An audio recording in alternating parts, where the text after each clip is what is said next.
오늘 우리에게 주시는 하나님의 말씀은 요한계시록 19장입니다. 요한계시록 19장 6절부터 8절까지 말씀인데 우리 함께 봉독하겠습니다. 또 내가 들으니 허다한 무리의 음성과도 같고 많은 물소리와도 같고 큰 우레소리와도 같은 소리로 이르되 할렐루야 주 우리 하나님 곧 전능하신 이가 통치하시도다. 우리가 즐거워하고 크게 기뻐하며 그에게 영광을 돌리세. 어린 양의 혼인 기약이 이르렀고 그의 아내가 자신을 준비하였으므로 그에게 빛나고 깨끗한 세마포 옷을 입도록 허락하셨으니 이 세마포 옷은 성도들의 옳은 행실이로다 하더라. 아멘. 어느새 요한계시록 19장에 도달을 했습니다. 요한계시록은 왜 기록이 되었을까요? 요한계시록은 고난 가운데 있는 교회에 주어진 말씀입니다. 하나님께서는 요한계시록 말씀을 통해 시대마다 고난당하는 그리스도인들을 위로하시고 격려하시기를 원하셨습니다.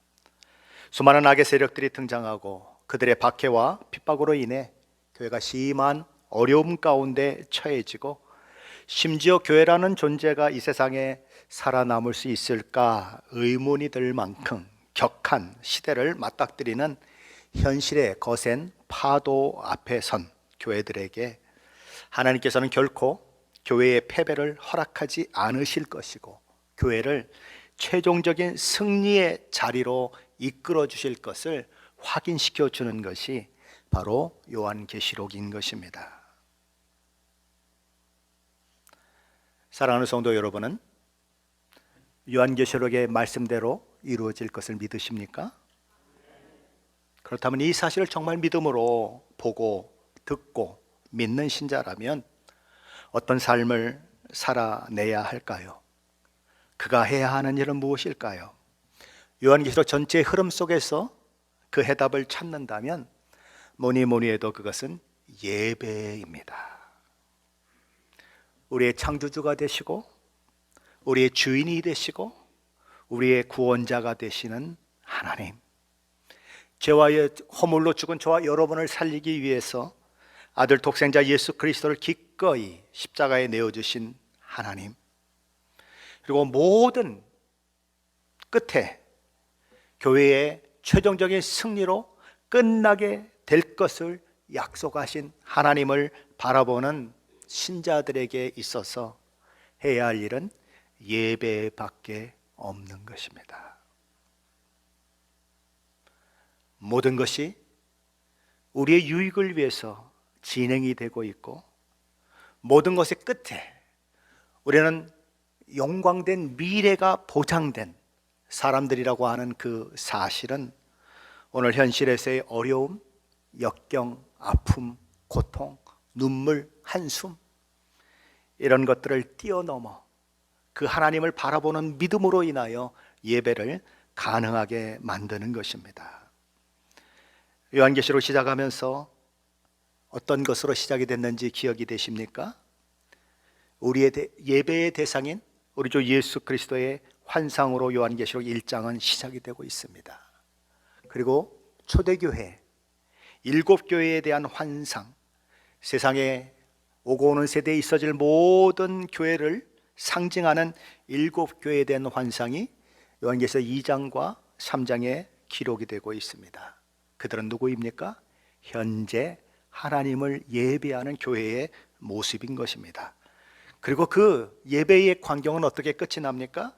요한계시록 21장과 22장에 보면 믿는 신자들이 장차 영생을 누리며 영원한 예배를 드릴 새 하늘과 새 땅이 펼쳐지는 것으로 그렇게 막을 내리는 것입니다. 때로 우리 하나님의 일하심이 보이지 않을 때가 있습니다. 느껴지지 않을 때가 있습니다. 그러나 하나님은 일하고 계신다는 것입니다. 하나님은 여전히 역사하고 계신다는 것입니다. 총체적인 반기독교적인 세상 세력들에 둘러싸여 때로는 교회가 너무 무력해 보이는 것입니다. 우리 자신이 너무 힘이 없어 보이는 것입니다. 그러나 그럼에도 불구하고 온 세상 역사를 주관하시고 통치하시는 우리 하나님으로 말미암아 만물의 찌꺼기같이 여겨지는 그 시대를 만난다 하더라도 우리는 결국 종국적인 승리를 보장받은 사람이요, 종국적인 구원을 약속받은 믿음의 사람이기 때문에 그 하나님을 바라보는 자는 어떤 상황 속에서도 하나님을 예배할 수 있는 것입니다. 예배는 요한계시록 전체를 관통하는 키워드입니다. 요한계시록에 등장하는 세상 권력자들을 상징하는 바다에서 올라온 열불과 7머리를 가진 짐승, 그 짐승에 불붙어서 거짓 선지자의 역할을 하는 그래서 수많은 사람들을 미혹하는 또 다른 짐승, 열불과 7머리를 가진 짐승에 올랐던 음녀는 다 어떤 존재들이었습니까? 하나님께 돌려야 할 영광을 자기 것으로 취하거나 하나님께 마땅히 드려져야 할 예배를 하나님 이외에 다른 것들에게 드려지도록 만드는 악한 세력들이었습니다. 그는 하나님께 마땅히 드려야 할 영광과 그분이 받아야 할 예배를 방해하는 악한 세력들이었습니다. 요한계시록 계속 얘기하는 것입니다. 타협하지 말아라. 오직 우리의 영광과 찬양과 경배와 예배를 받으실 분은 오직 하나님 한 분밖에 없다는 사실을 기억하고 살아라. 그리고 끝을 내가 아름다운 결과로 만들어내겠다고 하는 그런 메시지를 전하고 있는 것이 요한계시록인 것입니다. 오늘 본문은 사람들을 자기 영광에 취하게 만들고 세상 재물과 영향에 취하게 만들고 각종 우상 숭배로 이끌었던 음녀 큰 성 바벨론의 멸망 이후에 주어진 말씀입니다. 큰 성 바벨론의 멸망은 곧 거룩한 성 예루살렘의 완성으로 이어질 것입니다. 그리스도의 영적 신부된 교회가 영적 신랑 되신 예수 그리스도와 함께 영원히 영생을 누리며 하나님의 나라를 상속받는 그 일이 현실이 되는 것으로 연결이 될 것입니다. 그러기에 이 세상의 음녀 큰 성 바벨론의 멸망은 하나님 나라를 상속받은 믿음의 사람들에게는, 그리고 하나님의 구원 역사를 지금까지 바라보며 그 구원 역사를 어떻게 하나님이 이끌어 가시는지 너무 궁금해했던 천군 천사들에게는 이런 결과, 이런 하나님이 만들어내신 일들이 찬양의 이유가 되어질 수밖에 없는 것입니다. 그래서 그들은 노래를 부르는 것입니다. 장엄하고 아름다운 노래를 부르는 것입니다. 하늘의 천상의 예배를 드리는 것입니다. 그것이 저와 여러분이 오늘 살펴보는 말씀인 것이죠. 어떤 찬양을 드렸을까요? 첫 번째 찬양은 음녀 바벨론의 심판으로 인해 하늘의 허다한 무리들이 하나님께 드리는 찬양이다라고 얘기합니다. 우리 1절과 2절 말씀입니다. 한번 같이 읽어볼까요? 1절과 2절입니다. 이 일 후에 내가 들으니 하늘의 허다한 무리의 큰 음성 같은 것이 있어 이르되 할렐루야, 구원과 영광과 능력이 우리 하나님께 있도다. 그의 심판은 참되고 의로운지라. 음행으로 땅을 더럽게 한 큰 음녀를 심판하사 자기 종들의 피를 그 음녀의 손에 갚으셨도다 하고, 이 일 후에 드려지는 찬양입니다. 바벨론이 멸망한 후에 드려지는 찬양이라는 것입니다. 그때 사도 요한은 하늘에서 나는 허다한 무리의 큰 음성 같은 것을 듣게 되는 것입니다. 사도 요한은 세상 모든 환난과 핍박, 아픔과 고통, 그리고 유혹을 다 이겨내고 종국적인 하나님의 나라에 들어간 승리한 허다한 성도들이 찬양하는 큰 음성을 듣는 것이죠. 그들은 뭐라고 찬양을 했을까요? 할렐루야, 구원과 영광과 능력이 우리 하나님께 있도다라고 찬양했습니다. 할렐루야가 뭡니까? 하나님을 찬양하라는 것입니다. 왜냐하면 구원과 영광과 능력이 우리 하나님께 있기 때문이다, 그렇게 얘기하는 거예요. 바벨론을 멸망시키신 하나님, 성도들의 피의 호소를 들으시고 갚아주신 하나님은 어떤 하나님이신가? 구원의 하나님이시여, 영광을 받으실 하나님이시여, 능력을 베푸시는 하나님이시니 그분을 찬양하라는 것입니다. 그분이 찬양받아야 할 이유는 2절에 기록이 되고 있는데, 왜냐하면이라고 하는 접속사가 2번 사용되면서 그 이유를 우리에게 설명해 주고 있습니다. 물론 우리 개역개정에는 왜냐하면이라고 하는 접속사가 다 생략이 되어 있습니다. 첫째 이유는 이것입니다. 왜냐하면 하나님의 심판은 참되고 의로우시기 때문이다 라는 것입니다. 세상은 올바른 심판을 행하지 않습니다. 내 편, 네 편 나눕니다. 어떤 이데올로기를 가지고 있느냐에 따라서도 심판이 달라집니다. 누가 정권을 잡았느냐에 따라서도 그렇게 재판이 달라지는 경우를 우리는 수도 없이 보는 것입니다. 하지만 하나님의 심판은 참되고 의로우시다 이렇게 얘기하는 것입니다. 음행으로 땅을 더럽게 한 음녀 바벨론에 대한 하나님의 심판이 찬양을 받아야 하는 그 이유는 그 심판이 참되고 의롭기 때문이다. 정의로운 심판이고 공정한 심판이기 때문이다. 누구도 시비를 걸 수 없는, 누구에게나 공평하고 누구에게나 정의로운 심판이다. 그러니 하나님은 찬양을 받으셔야 한다라는 것입니다. 이 하나님의 심판은 하나님께서 당신의 백성들에게 하셨던 언약을 신실하게 지키시는 것을 기초로 하기 때문에 참됩니다. 그리고 이 하나님의 심판은 하나님의 거룩하신 성품에 기초하고 있기 때문에 의롭습니다. 하나님을 찬양해야 하는 둘째 이유도 왜냐하면으로 시작합니다. 왜냐하면 음행으로 땅을 더럽히게 한 큰 음녀를 심판하사 자기 종들의 피를 그 음녀의 손에 갚으셨도다. 음녀에 대한, 바벨론에 대한 이 심판이 정당한 이유는 그녀가 지은 두 가지 죄 때문이라는 것입니다. 한 가지는 뭡니까? 그 음녀가, 그 바벨론이 음행으로 온 땅을 더럽다는 것입니다. 음행이 뭡니까? 그냥 육체적인 성적인 그런 것을 얘기하는 것이 아닙니다. 사람들을 하나님 위에 다른 것으로 취하게 만들어서 하나님 위에 다른 것을 섬기도록 만든 것이 음행입니다. 현대인의 모습을 살펴보면 이건 뭐 분명히 드러나고 있는 것이죠. 뭐에 취해 있는가 보면 아는 것입니다. 하나님의 취해 있으면 얼마나 좋겠습니까? 그런데 하나님께 취해 있지 않고 다른 것에 취해 있는 것입니다. 그래서 하나님은 늘 뒷전이에요. 1번은 언제나 다른 것이 차지하고 있고 하나님은 2번, 3번인 것입니다. 다른 한 가지 죄가 또 뭡니까? 음녀 바벨론이 하나님의 종들의 피를 흘린 죄입니다. 하나님의 종들의 피를 음녀의 손에 갚으시는 그 이유는 음녀의 손에 의해서 하나님의 종들이 피 흘리는 순교를 당했기 때문인 것입니다. 지금도 이 일은 세상 속에서 일어나고 있어요. 얼마나 많은 그리스도인들이 지금도 순교를 당하고 어려움을 당하고 있는지 몰라요. 우리는 너무나 편한 곳에서 예배를 드리고 있기 때문에 그걸 못 느끼고 있는 거예요. 그러나 여러분이 인터넷 가서 보시면 지금도 수많은 사람들이 순교하고 있는 것입니다. 하나님은 그거에 대해서 심판을 하시기 때문에 그 심판은 의롭고 아름다운 심판이고 그분을 찬양해야 할 이유다라는 것입니다. 이렇게 할렐루야로 시작된 허다한 무리들의 찬양은 또다시 한번 할렐루야를 외치며 끝을 맺는 것입니다. 3절 말씀이죠. 한번 같이 읽어볼까요? 3절입니다. 두 번째로 할렐루야 하니 그 연기가 세세토록 올라가더라. 할렐루야, 하나님을 찬양하라. 그래놓고 뭐가 나옵니까? 그 연기가 세세토록 올라가더라 이렇게 되는 것입니다. 치솟는 연기가 보이더라라는 것이죠. 누구에 대한 그런 연기입니까? 음녀, 큰 성 바벨론이 멸망하고 불에 타, 그렇게 계속 연기가 올라가는 그 장면을 시각적으로 우리에게 보여주는 이미지인 것이죠.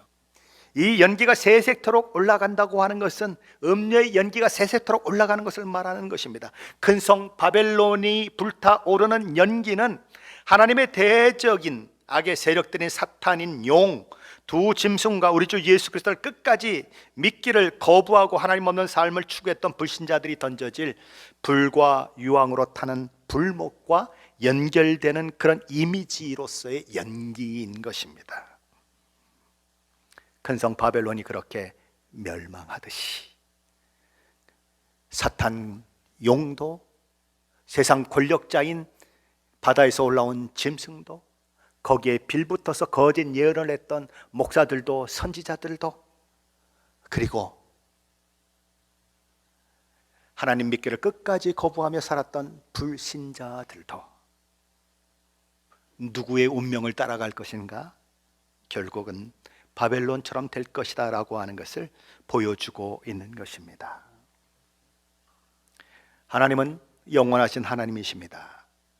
하나님은 우리의 통치자로서 영원히 우리를 통치하실 것이고, 그 통치에 참여하는 신자의 통치도 영원할 것입니다. 그런데 또 영원한 것이 또 있다는 것입니다. 누가 또 영원합니까? 바벨론의 멸망의 연기도 영원할 것이다. 세세토록 올라간다는 것입니다. 악의 삼위일체인 이 용과 짐승과 거짓 선지자와 그들의 추종한 불신자들이 불과 유황 뿌린 불못에 던져지는 심판도 영원할 것입니다. 악의 세력들에 대한 이런 영원한 심판은 교회가 이 세상에서 악의 세력으로 당하는 일시적 고난과 대조되는 것입니다. 이 세상에서 당하는 고난, 성도들의 고난은 영원이라는 시간과 비교해 본다면 잠깐 당하는 고난인 것입니다. 그 잠시 잠깐의 고난을 이겨낸 성도들은 하나님 나라에서 영원히 살며 영원한 복을 누리게 될 것입니다. 그와 마찬가지로 악의 세력이 이 세상에서 누리는 권세 또한 한시적일 뿐입니다. 잠시뿐입니다. 그들의 결국은 영원히 세세 무궁토로 불과 유황불이 타는 불못의 고통을 당하게 되는 것으로 끝을 맺게 될 것입니다. 하나님의 심판의 영원성을 보여주고 있는 것이 세세토록 올라가는 연기를 통해서 저와 여러분에게 보여주는 이미지인 것입니다. 이것이 첫 번째 찬양이었다면, 두 번째 찬양은 24장로들과 네 생모들이 보좌에 앉으신 하나님 앞에 엎드려 경배하며 드리는 찬양입니다. 4절 말씀입니다. 한번 같이 볼까요? 4절입니다. 또 24장로와 네 생물이 엎드려 보좌에 앉으신 하나님께 경배하여 이르되 아멘 할렐루야 하니, 지상의 교회를 예표하는 하늘의 24장로들과 지상의 만물을 예표하는 네 생물은 보좌에 앉으신 하나님 앞에 엎드려 아멘 할렐루야라고 외치는 것입니다. 앞에서 했던 허다한 무리들이 했던 찬양이 지극히 합당하다는 것이죠. 아멘 할렐루야 이렇게 얘기하는 것입니다. 그러자 보좌로부터 한 음성이 들려오는 거죠. 5절 말씀입니다. 한번 같이 봅니다. 5절입니다. 보좌에서 음성이 나서 이르시되 하나님의 종들 곧 그를 경외하는 너희들아, 작은 자나 큰 자나 다 우리 하나님께 찬송하라 하더라. 보좌에서 한 음성이 나오는 것입니다. 하나님의 종들에게, 하나님을 경외하는 자들에게, 어린아이로부터 어른에 이르기까지 모든 신자들에게 다 우리 하나님께 찬송하라 라고 얘기하는 것입니다. 그들이 누구입니까? 바벨론이라고 하는 세상 세력에 의해 박해와 핍박 가운데 처해진 자들, 심지어 순교에까지 이르게 된 자들인 것입니다. 지금 이 요한계시록 편지를 받아보고 있는 신자들은 여전히 그런 환경과 처지 가운데 고난을 겪고 있습니다. 하지만 뭐라고 하늘에선 소리가 들려옵니까? 다 우리 하나님께 찬송하라 라고 들려오는 것입니다. 상황은 하나님을 찬송할 상황이 아닌 것입니다. 처지는 하나님을 노래할 그런 처지가 아닌 것입니다. 그럼에도 불구하고 하나님을 찬양하라고 얘기하는 것입니다. 왜요? 이 결국이 정해져 있기 때문에 그렇습니다. 지금은 패배하는 것 같지만 승리로 결과될 것이기 때문입니다. 하나님은 결코 교회의 패배를 허락하지 아니하실 것이고 최후의 승리로 마감하실 것이기 때문입니다. 그러므로 그 승리를 바라보며 오늘의 현실 속에서 어려움과 역경과 수많은 일들이 있지만 그럼에도 불구하고 예배 자리에 나와 하나님을 찬양하라는 것입니다. 로마서 5장 18절에 이렇게 얘기합니다. 생각하건대 현재의 고난은 장차 우리에게 나타날 영광과 비교할 수 없도다. 현재의 고난은 하나님이 우리에게 주시는 그 은혜, 복, 기쁨, 그것과는 비교가 안 된다는 거예요. 그러니 하나님께서 우리에게 주실 그 영광된 미래를 소망하며 비록 현실이 만만치 않더라도 예배를 하나님께 드리라는 거예요. 고린도후서 4장 17절 18절에 이렇게 얘기합니다. 제가 현대 성경을 한번 읽어보겠습니다. 우리가 지금 겪고 있는 어려움과 고난은 아무것도 아니며 오래 가지도 않습니다. 이 짧은 고통은 영원히 다함이 없는 영광을 가져올 것입니다. 그러므로 우리는 지금 우리를 둘러싸고 있는 눈에 보이는 어려움에는 눈길을 돌리지 않습니다.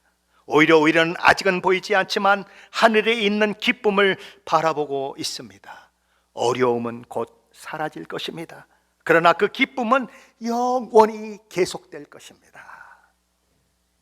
현실 고난을 당하는 것입니다. 그러나 나는 그것을 바라보길 원하지 않습니다. 왜냐하면 그것은 잠시 있는 것이고 나에게 주어질 영원한 기쁨을 내가 바라보고 있기 때문에 금방 사라질 그 고통으로 인하여 하나님을 놓치거나 하나님을 피해 도망치거나 하나님 안 믿겠다고 교회를 떠나거나 그러지 않으며 현실에서 다가오는 모든 고통을 맞닥뜨리며 인내하며 하늘의 상급과 영원한 하나님의 나라의 삶을 바라보며 오히려 나는 하나님을 찬양하겠습니다라고 그렇게 이야기하는 거예요.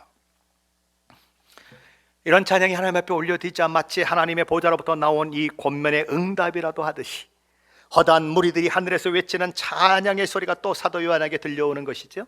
세 번째 찬양의 모습인 것입니다. 이미 읽었지만 6절로 8절 말씀 다시 한번 함께 읽어보겠습니다. 또 내가 들으니 허다한 무리의 음성과도 같고 많은 물소리와도 같고 큰 우레소리와도 같은 소리로 이르되 할렐루야 주 우리 하나님 곧 전능하신 이가 통치하시도다. 우리가 즐거워하고 크게 기뻐하며 그에게 영광을 돌리세. 어린 양의 혼인 기약이 이르렀고 그의 아내가 자신을 준비하였으므로 그에게 빛나고 깨끗한 세마포 옷을 입도록 허락하셨으니 이 세마포 옷은 성도들의 옳은 행실이로다 하더라. 허다한 무리의 음성 같은 소리가 들리는 것입니다. 19장 1절에서도 무리의 허다한 그런 음성 같은 것이 들렸죠. 그리고 많은 물소리 같은 소리가 들리는 것입니다. 우리 예수님에 대한 이야기를 할 때 그분의 음성이 많은 물소리 같다 이렇게 요한계시록 1장에는 얘기하고 있죠. 그리고 어떤 소리가 들립니까? 우레소리와 같은 소리도 들렸다 이렇게 얘기합니다. 요한계시록 14장에 보면 14만 4천의 그 성도들이 어린 양과 함께 시온산에 섰을 때 하늘에서 들리는 음성이 많은 큰 우레소리 같고, 그렇죠? 많은 물소리 같았습니다. 바로 이렇게 세 단어들로 하늘에서 들리는 음성을 표현하고 있는 것은 그것을 어떤 하나의 일정한 소리로 표현하기 어려울 만큼 엄청난 그런 아주 큰 소리였기 때문에 그런 것입니다. 그래서 이렇게 세 가지 다른 표현으로 표현을 해놓고 있는 것이죠. 그들은 뭐라고 소리쳤습니까? 할렐루야 주 하나님 곧 전능하신 이가 통치하시도다. 저 여러분이 어려움을 당할 때 왜 좌절하게 됩니까? 저 여러분이 고통 가운데 처해질 때 왜 마음이 힘들어집니까? 하나님이 이 상황을 통치하지 않는 것처럼 생각될 때 힘든 것입니다. 하나님이 나 홀로 내버려둔 것 같이 생각됐을 때 마음이 힘든 것입니다. 하지만 이렇게 얘기하는 것입니다. 할렐루야 주 하나님 곧 전능하신 이가 통치하시도다. 내 눈에 보이지 않아도 내 느낌에 느껴지지 않아도 하나님이 통치하신다라는 것입니다. 그걸 어떻게 알 수 있습니까? 바벨론이 무너진 것으로 알 수 있는 것입니다. 그리고 하나님의 나라가 이 땅 가운데 임하는 그것을 결과적으로 바라보며 알게 되는 것입니다. 하늘의 찬양대는 그래서 이렇게 얘기하는 것입니다. 우리가 즐거워하고 크게 기뻐하며 그에게 영광을 돌리세라고 얘기하는 것입니다. 이해되지 않는 시간들이 많았습니다. 하나님을 원망했던 시간들도 있었습니다. 하나님이 살아계시면 어떻게 내 삶에 이런 일이 있느냐고 그렇게 하나님 앞에 울부짖었던 시간도 있습니다. 그런데 마지막 하나님 보호자 앞에 서고 나니까 그 모든 것이 너무 부끄러운 거예요. 하나님이 내게 허락하실 그 영광과 기쁨과 그 즐거움을 바라보고 있는 그 입장에서 내 뒤를 바라보니까 내 뒤에 내가 걸어온 길이 너무 부끄러운 거예요. 아니 이 영광을, 이 복됨을, 이 기쁨을 내가 알지 못하고 작은 일에 얽매여서 하나님을 원망했구나. 하나님이 살아계시다면 어떻게 내게 이런 일이 일어났느냐고 그렇게 울부짖었구나. 내가 얼마나 미련했는가, 내가 얼마나 믿음이 없는가, 그걸 고백하게 되는 거예요. 그래서 그 하나님 앞에 너무 감격스러워서 우리가 즐거워하고 크게 기뻐하며 그에게 영광을 돌리세라고 얘기하는 거예요. 왜 그렇습니까? 왜냐하면 어린 양의 혼인 계약이 이르렀고 그의 아내가 자신을 준비하였으므로 그에게 빛나고 깨끗한 세마포 옷을 입도록 허락하셨으니 이 세마포 옷은 성도들의 옳은 행실이로다. 왜 즐거워하라고 외칩니까? 왜 크게 기뻐하라고 외칩니까? 어린 양의 혼인잔치가 시작되는 것을 경험하기 때문에 그래요. 하나님과 하나님의 백성들 간에 마치 부부가 혼인식을 하듯이 그렇게 완전히 하나가 되어 하나님과 영원히 함께 사는 그 일들이 가능해지는 것이죠. 데이트 시절에는 밤낮으로 같이 있을 수가 없습니다. 맞아요? 아무리 좋아도 같이 밤낮으로 같이 있을 수가 없습니다. 그래서 데이트를 하다가 헤어지기 싫어서 남자가 여기까지 데려다 주면 여자가 다시 여기까지 다시 데려오고 여기다 갔다 이렇게 돌아가고 여기서 이렇게 가고 헤어지기 싫어서 계속 배웅한다고 왔다 갔다 합니다. 아무도 그런 사람 없나 봐요. 저만 그랬나 봐요. 연애는 이렇게 해야죠. 그러나 같이 있을 수가 없는 것입니다. 그러나 결혼을 하면 밤낮으로 같이 있는 것입니다. 영광된 하나님과 나를 나보다 더 사랑하시는 하나님과 영원히 함께 있다고 하는 것은 복이에요. 여러분의 집안에 있는 왼수 같은 마누라, 왼수 같은 남편하고 있는 것은 복이 아닐지 모르지만 정말 우리를 사랑하시는, 끔찍히 사랑하시는 하나님과 영원히 있는 것은 복이에요. 성경은 그래서 자주 하나님과 우리의 관계를 남편과 아내의 관계로 묘사하는 것입니다.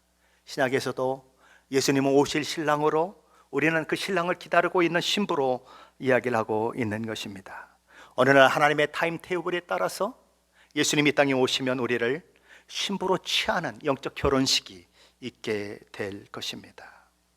이런 이미지는 이스라엘의 그 민족적인 문화와 그런 그들의 삶에서 이렇게 우리에게 전달되고 있는 그런 이미지입니다. 이스라엘 신부와 신랑들은 먼저 정혼을 하게 되어 있습니다.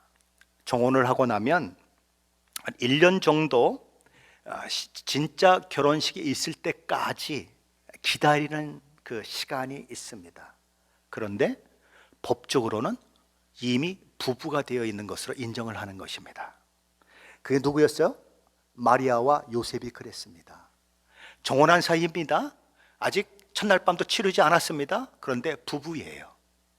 근데 마리아가 임신을 했습니다. 나는 신랑인데 저 여자하고 하룻밤 잔 적도 없는데 임신을 했어요. 그럼 뭐예요? 간음을 행한 거죠. 간음을 행하면 돌로 쳐 죽여야 하는 것입니다. 그래서 누가 고민을 하는 거예요? 요셉이 고민을 하는 것입니다. 가늠한 여자를, 남의 아이를 뵌 여자를 데리고 오자니 찝찝하고, 그렇다고 그냥 저 여자가 간음했다고 딱 소리를 지르자고 하려고 생각하니까 자기가 사랑했던 여인이 돌에 맞아 죽는 그 상황이 만들어지고, 이러지도 저러지도 못하고 밤새 고민하고 그냥 끌탕하는 거죠. 그때 천사가 말씀하는 거 아닙니까? 지극히 크신 하나님의 영광이 그에게 임해서 그가 예수 그리스도를 그렇게 잉태했다. 그가 낳을 아들은 하나님의 아들이다라고 하는 것을 이야기했을 때 요셉은 고민을 끝내고 그를 데려오는 것이지요. 그리고 아이가 출산하기까지 첫날 밤을 그렇게 미루고 또 미루는 것입니다. 그리고 예수 그리스도가 태어나는 것이죠. 바로 이스라엘 문화에는 이런 결혼 문화가 있는 것입니다. 이렇게 정혼을 하게 되면 양가 사이에서 선물이 교환돼요. 신랑은 신부를 데려오기 위해서 지상금을 지불하는 것입니다. 그리고 기간이 지나 결혼한 날짜가 되면 결혼을 하게 되는데, 결혼식은 보통 저녁에 되는 것입니다. 그래서 신랑이 먼저 그 결혼하는 날에 신부의 집을 찾아가는 것입니다. 그리고 문을 들이고 내가 신부를 취하러 왔다라고 얘기하면 이제 이 신부의 집에서 신부를 내어주는 것입니다. 그러면 신부를 데리고 자기 집으로 가는 거예요. 그래서 거기서 피로연을 베풀면서 결혼식을 하는 것입니다. 바로 이런 이미지가 우리가 이 땅에서 믿음을 가지고 살아가는 신부의 모습을 가지고 있는 그런 우리의 모습이고, 우리는 그 신부로서 예수 그리스도의 오심을 기다린다라는 거죠. 그러면 신부된 교회가 신랑으로 오시는 예수님을 기다리면서 어떻게 살아야 하느냐 하는 것이죠. 신랑을 맞이할 신부라면 자기를 잘 단장하고 신랑을 맞을 준비를 해야 하는 것입니다. 그렇죠? 남의 남자 막 데려다가 그냥 밤을 같이 보내고 그럴 수 없는 거예요. 왜냐하면 자기를 취할 신랑이 오기 때문에 그날을 준비하고 기다려야 하는 것입니다. 왜 이런 이미지를 통해서 우리에게 말씀합니까? 우리도 그래야 한다는 거예요. 이 세상을 살면서 예수 그리스도를 신랑으로 맞을 그 신부로서 자기를 단장하고 믿음을 지키며 살아내야 한다는 것입니다. 정결을 지켜야 한다는 것입니다. 순수하고 그리고 참된 그런 믿음의 사람으로 세워져야 한다는 것입니다. 세상과 섞여서도 안 되고 세상과 타협해서도 안 되고 오직 신랑을 바라보며 살아야 한다는 거예요. 그런데 인생이 그리 쉽지 않은 것입니다. 상황은 그렇게 쉽게 넘어가지 않는 것입니다. 수많은 유혹들이 있고 핍박도 있고 고난도 있고 어려움도 있고 눈물 흘릴 일도 있고 한숨 쉴 일도 있는 것입니다. 그래서 넘어지는 자들이 있는 것입니다. 타협하는 자들이 있는 것입니다. 유혹에 넘어가는 자들이 있는 것입니다. 그러나 유혹에 넘어가지 않고 타협하지 않은 사람들은, 이렇게 세상의 핍박과 어려움과 유혹 이런 것들을 다 이겨낸 사람들은 결국 어떤 자로 세워지는가? 정금 같은 믿음의 사람들로 세워지더라라는 거죠. 순수한 이물질이 그렇게 들어가 있지 않는 순금과 같은 사람으로 세워지더라라는 거죠. 오히려 고난을 당하고 고통을 겪은 그이들 때문에 더 큰 믿음의 사람으로 세워지고 더 하나님이 귀히 여기시는 자로 세워진다는 거예요. 그래서 그들이 어린 양의 혼인잔치에 참여할 때 입었던 옷이 어떤 옷입니까? 빛나고 깨끗한 세마포 옷이다, 이렇게 얘기하는 것입니다. 8절 하반절은 이 세마포 옷은 성도들의 옳은 행실이로다, 이렇게 얘기합니다. 8절 상반절은 하나님께서 신부된 교회에게 그에게 빛나고 깨끗한 세마포 옷을 입도록 허락하셨다, 이렇게 기록하고 있습니다. 깨끗하고 빛나는 세마포 옷을 신부가 입도록 허락하신 분은 하나님이십니다. 그런데 세마포 옷은 또한 성도들의 옳은 행실이다, 이렇게 이야기되고 있는 것입니다. 그럼 누가 했다는 얘기예요? 성도가 했다는 얘기입니까? 아니면 하나님이 했다는 얘기입니까? 이게 둘이 충돌이 된단 말이죠. 그러니까 이렇게 둘이 충돌이 될 때는 하나만 취해서도 안 되고 이쪽과 하나만 취해서도 안 되는 것입니다. 둘을 종합해야 하는 것입니다. 믹싱해서 설명이 돼야 하는 거죠. 그러므로 여기서 빛나고 깨끗한 세마포 옷을 입었다고 하는 것은 단지 성도들이 옳은 행실을 했다라고 하는 표현으로만 볼 수 없는 것입니다. 왜요? 하나님이 주셨다고 얘기했기 때문에 그래요. 결국은 이들이 세마포옷을 입게 된 것도 하나님의 은혜의 사건에 의해서 구원받아 그들에게 세마포 옷이 입혀졌을 뿐만 아니라 지금 그들이 빛나고 깨끗한 세마포 옷을 입고 있는 그 일들은 하나님이 주신 상과 같은 것이다라는 거예요. 그래서 그들은 하나님의 어린 양의 혼인잔치에 참여하는 그 놀라운 일들을 그렇게 경험하게 된다는 거예요. 마치 하나님께서 상을 주신 것처럼 그렇게 되어 있다라는 거죠. 그러자 하늘에서 이런 천사의 음성이 들려오는 것입니다. 9절인데 한번 같이 읽어볼까요? 9절입니다. 천사가 내게 말하기를 기록하라. 어린 양의 혼인잔치에 청함을 받은 자들은 복이 있도다 하고 또 내게 말하되 이것은 하나님의 참되신 말씀이라 하기로. 천사가 사도 요한에게 뭐라고 말합니까? 기록하라라고 얘기합니다. 뭘 기록합니까? 어린 양의 혼인 잔치에 청함을 받은 자들은 복이 있도다. 이거는 하나님의 참되신 말씀인데 그것을 기록하라는 것입니다. 왜 기록해야 합니까? 지금 사도 요한에게 하나님의 참되신 말씀이 선포되고 있는데, 이 말씀은 사도 요한에게만 준 말씀도 아니고 그 시대에 고난받고 있는 수많은 교회들에게 주신 말씀이요, 오늘 이 말씀을 읽고 이 말씀을 함께 나누고 있는 저와 여러분에게도 주시는 말씀이기 때문에 기록으로 남기라는 것입니다. 기록으로 남겨서 알게 하라는 것입니다. 어떤 사람이 복 있는 사람인가? 어린 양의 혼인잔치에 청함을 받은 자가 복이 있다라고 하는 것을 알려주라는 것입니다. 저와 여러분은 그 사실을 알아야 하고 마음에 새겨야 하고 그날을 소망하며 믿음의 삶을 하루하루 살아내야 하는 것입니다. 치열한 영적 전투에서 견디며 이기는 자들에게는 그들이 소망하던 어린 양의 혼인잔치에 참여하는 그 복을 주실 것이기 때문에 이 땅에서 타협하지 말고 그것을 기억하며 살아내라는 것입니다. 사랑하는 성도 여러분, 우리 모두 빛나고 깨끗한 세마포 옷을 입고 어린 양의 혼인잔치에 참여할 그날을 소망하며 이 세상을 살아내십시다. 우리는 이미 예수 믿을 때 의의 세마포가 입혀진 자들입니다. 그러면 우리는 어떻게 살아야 의의 세마포가 빛나고 아름다운 아주 깨끗한 그런 세마포가 될 수 있을까요? 요한계시록 22장에 가면 자기 두루마기를 빠는 자들은 복이 있다라고 하는 말씀이 있습니다. 우리는 세상을 살면서 더러워질 수 있습니다. 배가 물 위를 떠나가지만, 배가 물 위를 떠다니지만 물의 여러 가지 이끼들, 그 다음에 물의 그런 것들로 인해서 배는 늘 거기에 뭔가 끼어 있게 되어 있는 것입니다. 그래서 배를 가지고 뭐 개를 잡으러 다니는 사람들 또는 고기를 잡으러 다니는 사람들도 다 바다를 갔다 오면 어떻게 합니까? 수돗물을 가지고 그 배를 청소하는 거죠. 깨끗하게 하는 것입니다. 그렇게 관리하는 거예요. 우리도 그래야 한다는 것입니다. 두루마리를 항상 빨아야 한다는 거예요. 깨끗이 유지해야 한다는 거예요. 처음 입었으니까 그냥 끝까지 깨끗한 옷이니까 평생 입겠다. 여러분 그냥 1년 내내 입는 옷 있습니까? 한 번도 안 갈아입고? 그런 사람은 없어요. 왜요? 더러워지니까 빨아야 하는 것입니다.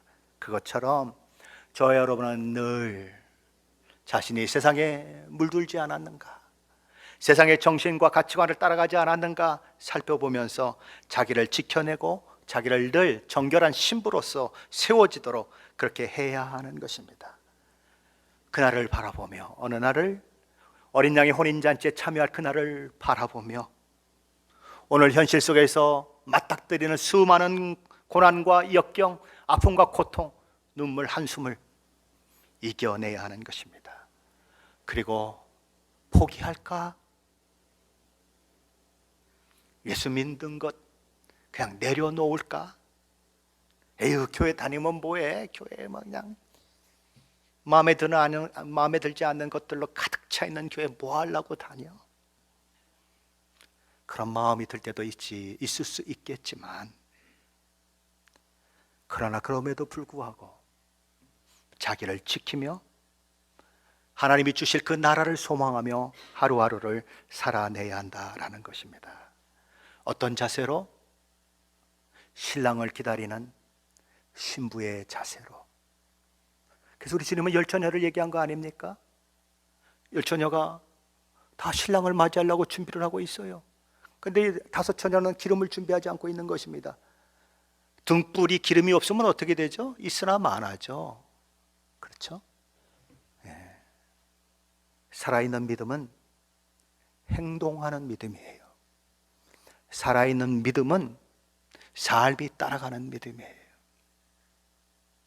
그래서 5 처녀만 신랑을 맞게 되는 거예요. 언제 올는지 모르니까 그냥 졸고 있다가 후다닥 달려나갔는데 어떤 사람들은 이미 기름을 준비하고 있고 어떤 사람들은 이미 기름이 떨어져서 준비된 것이 없는 것입니다. 바로 그런 일들이 마지막 시대에도 일어날 거예요. 저와 여러분은 어떤 다섯 처녀에 속할까요? 기름을 준비한 다섯 처녀에 속할까요? 아니면 기름을 준비하지 못한 다섯 처녀에 속할까요? 사랑하는 성도 여러분, 우리의 결국은 정해졌습니다. 우리는 결국 승리할 것입니다. 우리는 결국 최종적인 구원에 참여할 것입니다. 그것을 아는 자들은 이 땅에서의 삶 속에서 하나님을 예배할 수밖에 없는 것입니다. 왜요? 나를 그토록 사랑하신 하나님, 내가 뭔데 실수도 많고 넘어지도 많고 자빠지기도 잘하는 나를 이렇게 붙드셔서 이 최종적인 영광을 내게 허락하시는가, 그것에 감격한 자들은 하나님을 예배할 수밖에 없는 거예요. 내가 무엇인데 아들을 십자가에 못 박으셨는가, 그것을 아는 자들은 하나님을 예배할 수밖에 없는 거예요. 그래서 이 요한계시록 전체에 흐르는 키워드가 뭐라고요? 예배예요. 신자는 무엇으로 자기의 신자됨을 증거할 수 있습니까? 예배로 자기 자신을 증거하는 거예요. 뭘로요? 예배로. 하나님이 위대하시면, 하나님이 너무 사랑스러우면, 하나님이 너무 기쁨의 근원이 되면 예배하지 않을 수 없어요. 여러분들 뭐 어디서 물건 하나 싸게 사도 그냥 여기저기 전화해가지고 어디가 싸다 그러잖아요. 화장품만 하나 좋은 거 해가지고 얼굴이 좀 이뻐졌어도 무슨 화장품 썼더니 좋다고 막 선전하잖아요. 근데 하나님이 정말 좋은데, 하나님이 정말 나를 그렇게 사랑하셨는데 예배가 안 된다고요? 예배하고 싶은 마음이 없다고요? 너나 드리세요, 나는 그냥 뭐 이런 마음이 든다고요? 오 마이 갓. 그 뒷이야기는 하지 않겠습니다. 사랑하는 성도 여러분, 예배는 우리가 마땅히 해야 할 일인데 억지로 하는 것이 아니라 하나님이 주신 은혜 때문에, 하나님이 내게 부어주신 그 은혜가 너무 커서 자랑하는 거예요. 하나님, 당신은 위대하십니다. 당신은 정말 놀라우신 분이십니다. 당신은 내게 정말 큰일을 행하신 분입니다 라고 높이는 게 예배예요. 그래서 찬양하는 거 아닙니까? 하나님, 당신은 위대하십니다. 그리고 하나님을 칭찬하고 하나님을 자랑하고 하나님을 기뻐하고 하나님의 이름을 높이는 게 예배 아니에요? 아니, 결과가 다 정해졌는데, 승리할 것이 다 보장되어 있는데 하나님을 예배하지 않을 이유가 뭐가 있어요? 비록 지금 깜깜해도 해피엔딩으로 끝난다는데 하나님을 높이지 않을 이유가 뭐가 있어요? 아니, 소망이 보이지 않으면 예배할 수가 없죠. 근데 하나님이 이미 다 보여주시고 승리는 네 것이다, 걱정하지 마라, 내가 너를 돌본다, 내가 너에게 승리를 주겠다고 약속하셨다면 저와 여러분은 예배로 나아가야 하는 거예요. 예배를 즐거워하고 사모하고 예배 시간을 소중히 여기고 하나님 앞에 찬양하는 시간이 쓸데없는 시간이 아니고, 아니 왜 찬양을 20분밖에 안 해? 1시간을 하면 얼마나 좋을까? 그런 마음 안 드세요?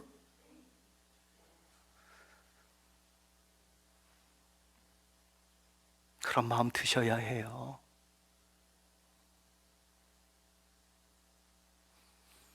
교회 가서 예배를 준비하며 앉아 있는데 찬양팀이 30초 늦게 앞에 나와서 찬양을 인도하면 여기서 막 가슴이 답답해야 해요. 아니, 왜 하나님 앞에 드릴 시간을 30초를 낭비해?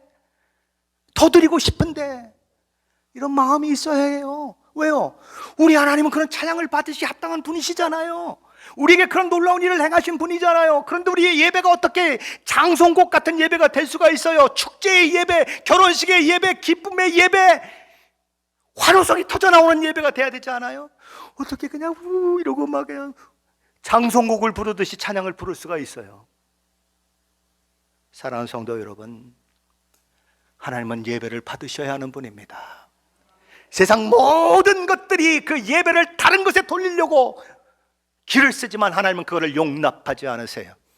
바벨론을 멸망시키시고 온 우주 만물의 허다한 무리들이 뇌성과 같은 소리로, 많은 물소리 같은 소리로 하나님을 높여드리는 그 찬양을 하나님 받으시기 원하세요. 사랑하는 성도 여러분, 저와 여러분이 그런 예배를 하나님 앞에 드리게 되는, 억지로가 아니라 하나님이 내게 행하신 그 일들이 얼마나 큰지를 알기에 찬양하지 않을 수 없는 그런 은혜가 저와 여러분 가운데 임하시기를 예수 그리스도의 이름으로 간절히 축원합니다.